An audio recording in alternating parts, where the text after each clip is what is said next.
I actually had a company reach out to me the other day and they're like, we're going to send you 3 beautiful women for an entire week if you're willing to advertise our company on your channel. What kind of channel do you think I'm running? First of all, don't try to bribe me. Second of all, when have you ever seen advertisements run on my channel? I told them if you want a successful business these days, you have to have an amazing website. And amazing websites start at GoDaddy, making millions of businesses successful since 2000.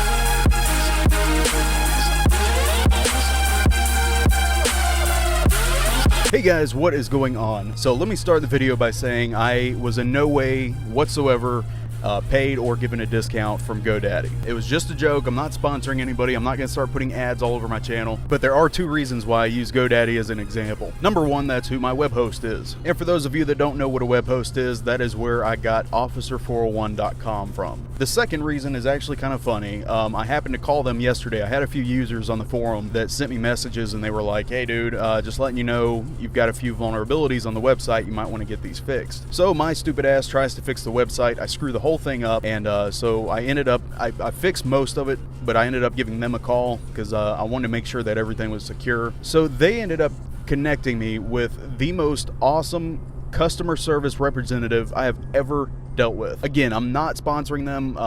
Nobody told me to put this video up. I just thought it was a really cool experience. I don't know if the guy wants me to say his name or not, so I'll just call him Tom. Tom from the get-go was super awesome guy, and he was walking me through all the steps of what I needed to do in order to secure my website. So he ends up asking me what the website is for, and I was like, well, I'm a YouTuber, and you know, this is kind of a place for my community to talk. And he's like, oh, you make YouTube videos? He's like, what's your channel? I'm like, take a guess, Officer 401. So this guy ends up looking me up on YouTube while he's at work. Then I hear, oh my god dude, you've got over 250,000 subscribers. He's like, that's so cool, man. So anyway, it was just a really cool interaction, and we talked about everything from YouTube to law enforcement. Like, he wants to become a cop. He was asking me what it's like to be a cop, and this whole conversation with Tom yesterday kind of sparked the idea to do a video about customer service. I will go ahead and warn you guys that this video today is probably going to make a few people butthurt. If you get pissy about something I'm about to say, just hear me out before you attach your little flashlight to your tactical keyboard. So the $1 million question is law enforcement in the customer service business? In short, the answer is hell no, we're not. Now hold on, I know some Cheeto-stained fingers are probably typing away right now. I pay your salary. Don't forget who you work for, pig. You're a public servant, and the public gets a service, which means we are your customers. Let me start this video by saying I think every officer needs to treat everybody they deal with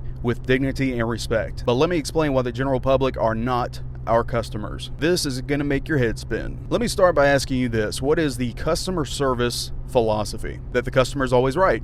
That's not a logical way to think in this line of work whatsoever. We as officers sometimes have to issue tickets. Sometimes we have to serve search warrants and kick people's doors open.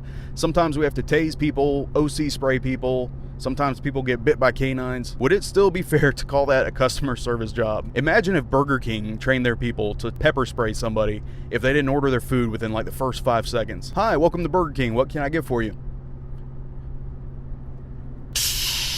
You didn't order quick enough, motherfucker. Again, I think cops should be treating everybody fairly and with respect, but we cannot call the public our customers. That is a horrible term. Starbucks has customers. Walmart has customers. Your dad's porn site has customers. We have suspects, victims, and witnesses. The people that we deal with daily are not there to order a cheeseburger. We do not want to see them again tomorrow. However, as a law enforcement officer, there are appropriate ways of dealing with people. We need to have patience and we need to listen to people. We can't make people feel like they're an inconvenience whenever we get called. I see that so often with cops. They show up, they're rolling their eyes, they're tapping their foot, they can't wait to get out of there. What kind of an image is that setting for the general public, or even just for that particular person that you're dealing with? I'm sorry, but I'm not going to want to talk to somebody if I feel like an inconvenience to them. Officers need to stay calm, and they cannot react because of a personal vendetta. There's so many cops that throw their entire careers away because they can't control themselves. If you cannot keep a level head in this profession, you don't need to be here.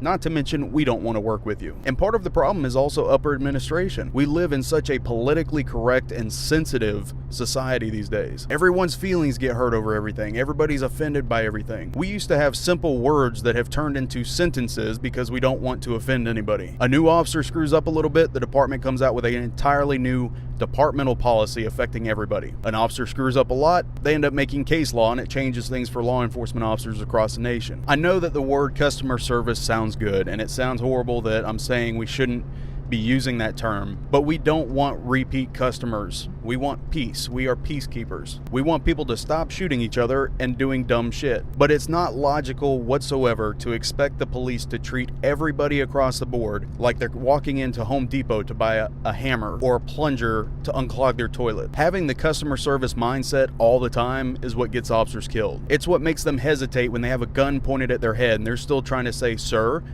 ma'am, please. This is one of the few jobs where you can stop and help somebody fix a flat tire on the side of the highway. And you can shake their hand, you can laugh with them on the side of the road, and at the same time you're watching their hands and you're playing scenarios in your head in case you have to shoot them. How many of you have actually thought about that? Yes, there have been officers that have been ambushed and killed changing somebody's tire. So why wouldn't you have the mental mindset to prepare yourself in case something happens? And it doesn't mean that you have to be a dick to everybody. I'm just saying you need to be prepared. I'll joke and laugh with you all day, but I'm watching what your hands are doing. And a lot of people get offended when you say something like that. They're like, oh, well, I can't believe he said that about me. I'm not a criminal. Well, you might not be, but I don't know that. I don't know you. And why should I take a risk in lowering my guard just because you know you're not a criminal? I'm not a mind reader. And some people just will never understand that. Some people just don't care. Some people are just going to hate the police simply because they hate the police. And for people like that, I can't help you. Good luck to you. But I'm not going to let somebody's opinion affect the way I do my job. I'm damn sure not going to let somebody's opinion affect my officer safety. It's not the department administration that's going to keep you safe. It's not the YouTube cop-hating keyboard warriors' opinions that are going to keep you safe. It's your training, experience, and how you treat people that's going to keep you safe. What I always used to tell new officers is you need to be kind to everybody